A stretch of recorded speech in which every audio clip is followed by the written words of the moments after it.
Now I want to talk about this idea of colonial state. I talked to Alicia, and she made a very valid point about being in a colonial state.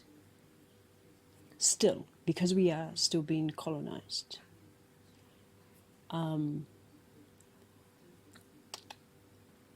There's so much to this. This is so fully heavy. What does it mean to be colonized?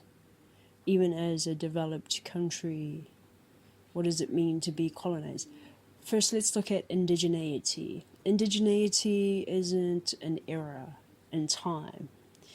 Indigeneity isn't about before colonization. That is a terrible fallacy that the only valid point of indigeneity is a time and place before a traumatic event. So let's look at indigeneity. For me, there are many things. As a not so confident Reo speaker, although I truly believe that the power is in the language, and I will say that I believe this because there is a part of my power that I can feel does not sit with me anymore. And I had a part of that when I was a teenager, so I do believe that the power is in the language. And there's a sense of belonging, and there is a sense of grounding that comes to when you can speak your language.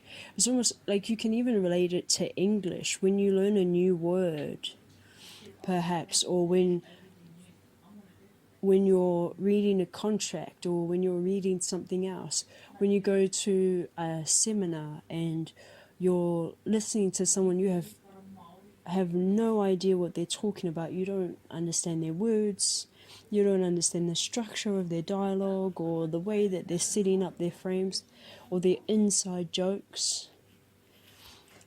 And so you are either excluded from the dialogue, or you are powerless to be involved. And so that's what I mean is you're powerless to engage into this conversation. And so this is what language gives you. Although I'm talking about two sets of different English, it's still a language thing. Oftentimes you'll find that even within Māori culture, there are language barriers within themselves. You have the old reo, you have the song reo, you have the new reo. See, I don't even know any of their names, and they all have names. And so there's a language barrier right there. Because I don't speak te reo, there is this misunderstanding that I'm not interested in Māori culture, which is really interesting. So so there is a power there, right? So, but I can't say that that's what makes you Indigenous. I think, though, if we're going to look at the language itself, I think it's the interpretation of words. That is what brings the indigeneity out, is that perspective. It's almost innate. And I want to say almost innate because I haven't yet met somebody. Actually, I may have met a couple people, but I haven't yet met somebody who just doesn't think, who is Indigenous and just doesn't think Indigenous, or who doesn't feel in a sense of indigeneity. And so there is that understanding, and that comes down to language as well. When you can look at a language and ask for a meaning rather than a translation, and ask for practices rather than a sentence. You can look at a word and being intrigued about all of the possibilities of its origin. And I think indigeneity brings a different level of curiosity. I'm not saying non-indigenous people aren't curious. If we're really going to crack it down, everybody is indigenous to their own lands. But, you know, I'm not an advocate for that kind of thinking. When I'm talking indigeneity, I'm talking in the time and space of Aotearoa 2020. And so I think being or having a sense of indigeneity is, for me, is about this word we're going to look at, which is one of my favorite Māori words, and it's one that just gets thrown around all the time. And so I really want to make sure that this is understood. So this word, manaki, it's one of my favorite Māori words, and because you just break it up. So you got mana and aki. Aki is to uplift, and mana is the pride. And not in the like the sin pride. In like, you know, just like giving somebody their due chops pride, like the filling up of the heart and the soul pride. And so when you look at manaki, to uplift somebody's pride is to acknowledge them fully for who they are as the being who stands in front of you. It's a full recognition, it's a respect kind of thing. And oftentimes you'll see this essentially on a marae, you're two people talking, and you have to introduce yourself via whakapapa. And so that's how you get to know someone, is through their whakapapa, right? And so we come to today in a sense of indigeneity, or not today, outside of a marae. For example, when you stand face to face with anyone, regardless of who they are, where they come from, or where they want to be, you stand face to face with somebody and you truly acknowledge and respect and honor who they are as a person, the history of them as a being, and their ambitions or their dreams in the future, because we aren't just the present, we are the past, present, and future. We are a multitude of time and space.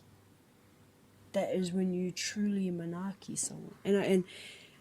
And this is, for me, an essence of indigeneity. And it comes down to me, for me, is what they're calling at the moment intersectional feminism. So this blows my mind, right? Yes, we talked about whakapapa, that's into a Māori-centric context, but when you go out into the world, I wouldn't say but, and so when you go out into the world, you address every being as you will. Where are you from is not a completely racist kind of conversation. It all depends on what part of the scale of understanding time and space you are, how much that offends you. I love telling people that I'm Māori from here, because I don't look it, I don't sound it, apparently don't act it. All of those things that they told me. My favourite response is, what does a Māori look like? What does a Māori look like? What does an entire group of people look like? Amazing how that could be a thing. And so, going back before I dwell down, manaki is the full acknowledgement of a person. Then we can think of it as what they're calling right now is intersectional feminism, which I celebrate. But it's a step up. There shouldn't have been 2, 3, 4, 5 forms of intersectional feminism. The first one should have done what it was meant to do. And so should have this term monarchy. Yes, you're supposed to feed people, but it has nothing to do with monarchy. That has to do with lifting the tapu of this engagement of our ancestors coming together. It's about being neutralized. It does not have to do with, here's a cup of tea, I have a cup of tea, you have a cup of tea. Monarchy. No, that's not how it works. And so I want to bring this understanding into a queer context. And this is where intersectional feminism comes in, because now it's including black women, and now it's including trans women, and now I really hope it's including black trans women and trans women of colour. But this is where it comes down to, is, for me, the easiest way to understand this in such depth is through a queer lens. And this is why I'm so baffled. Why queer? Queer existence seems like such a far-fetched fairy tale. It's not a new concept. Anyway, a queer lens. I'm gender fluid, biofem, passing male, but more like passing soft. Male, 29, I look like, I'm going to say 17. Maybe if I dyed my hair, because it's pretty grey. I'm pretty small. Oftentimes what happens is people ask me about my pronouns. I'm gender fluid and I resonate with all pronouns. So oftentimes they ask me about my pronouns and I say he, she, they, them, it's all good, whatever works with you. People are always trying to excuse to me why they use certain pronouns. One of the biggest things for me was that pronouns just wouldn't work for me. Either of them, I would feel happy, but also a little bit ashamed. And so that's why gender fluidity made so much sense, because I couldn't be without them for my personal feeling. And I wanted to be both. And so when being called either or the other, I'm like, this is amazing. In a sentence, I've been called he and she, and I feel like this is amazing. You truly see me. And then an apology will come, and I'll be like, okay, no, you don't really see me. And so I have to have this conversation over and over and over and over again. People are constantly trying to tell me their experiences with my gender.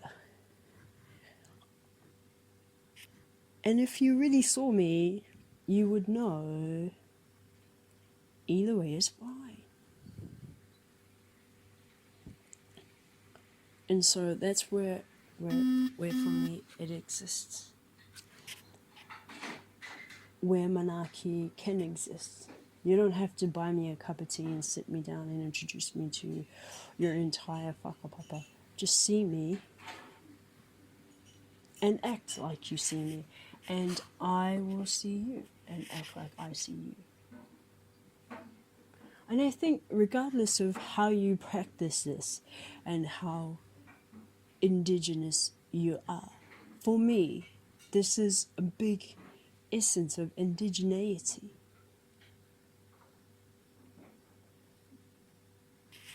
Because it acknowledges a core value of our people. And that is people. That is people. That is people. He tangata, he tangata, he tangata. We talk about this all the time. Mean it. People are complex. People are complicated. People are conflicting and contradictive. And people are textured. But they are important. And they are important. Not but. I gotta stop saying but. It's like a drama, but they are important. And so I truly do believe that there was an essence of real monarchy of queer people, because it doesn't say straight people, it doesn't say man and woman, it just says people. All people are important.